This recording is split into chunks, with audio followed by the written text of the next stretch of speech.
చూడాలండి మీ ప్రాంతంలో ఎక్కువగా మీకు సుపరిచితులైన మహాసేన రాజేష్ వ్యతిరేకంగా పవన్ కళ్యాణ్ గారి మీద జనసేన మీద ఆయన ఒక ట్వీట్ చేశారని జనసేన మద్దతు ఉపసంహరణ అంటూ సోషల్ మీడియాలో వస్తున్న వార్తలు పవన్ కంటే జగనే మేలని ఆయన అంటున్నట్లుగా పోస్టు ఏంటిది ఈ పరిణామం ఏంటి సడన్గా కాదు సార్ మహాసేన రాజేష్ గురించి మనం గత కొన్ని సంవత్సరాలుగా చూస్తున్నాం. అతని వ్యక్తిత్వం ఏంటో, అతను ఎలా ఉంటాడు, ఎలక్షన్ టైంలో ఎలా మారిపోతాడు అది మనందరికి తెలిసిన విషయాలే.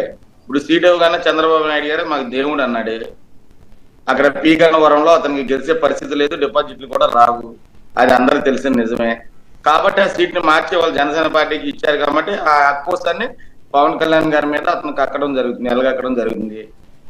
అసలు మద్దతు ఎక్కడ ఇచ్చాడండి రాజేష్ చెప్పండి, నాకు తెలియదు. మహాసేన రాజేష్ జనసేన వ్యక్తుల్ని పోటీ చేసిన వ్యక్తులు జనసేనలో ముందు ఆయన జాయిన్ అవుతుంది జనసేనలోనే కదా పెద్ద ఎత్తున ప్రచారం జరిగింది.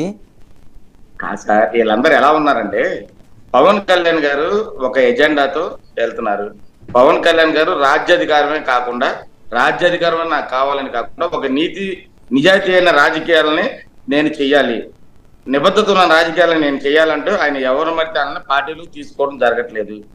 ఎందుకంటే ఇదే మహాసేన రాజేష్ నేను జనసేనలోకి వస్తానని అలాగే హైదరాబాద్ లో జరిగిన రంగా గారి జయంతికి వచ్చి కూడా ఆ రోజున పవన్ కళ్యాణ్ గారు దేవుడు, పవన్ కళ్యాణ్ గారు రంగా గారు చాలా మహోన్నతమైన వ్యక్తులు, మీ కులంలో పుడతాం వలన వాళ్ళ సీఎం అవ్వలేకపోయారు కాబట్టి పవన్ కళ్యాణ్ గారిని ఎట్టి బస్సులో సీఎం చేసి బాధ్యత దళితులు కాపులు తీసుకుంటారు అని చెప్పిన వ్యక్తి ఈ రోజు అతన్ని చేర్చుకోకపోవటం వలన పవన్ కళ్యాణ్ గారు మంచోడు కాదు, పవన్ కళ్యాణ్ గారిని విజయానికి లేకపోతే పవన్ కళ్యాణ్ గారి అభ్యర్థులకి నేను సపోర్ట్ చేయను, పవన్ కళ్యాణ్ గారిని ఓడిస్తాకి నేను కృషి చేస్తానన్న వ్యక్తుల్లో ఇతను ఒకడండి. ఎందుకంటే ముద్రగడ్డ అంతే కదండి, ముద్రగడ్డ గారు ఇంటికి వెళ్తే పవన్ కళ్యాణ్ గారు మంచోళ్ళు, ముద్రగడ్డ గారు ఇంటికి వెళ్ళలేదు కాబట్టి పవన్ కళ్యాణ్ గారు మంచోళ్ళు కాదు ముద్రగడ్డ గారికి. అలాగే రాజేష్ గారికి కూడా అంతే, రాజేష్ గారికి కూడా పవన్ కళ్యాణ్ గారు హక్కును చేర్చుకోలేదు కాబట్టి పార్టీలో తీసుకోలేదు కాబట్టి పార్టీలో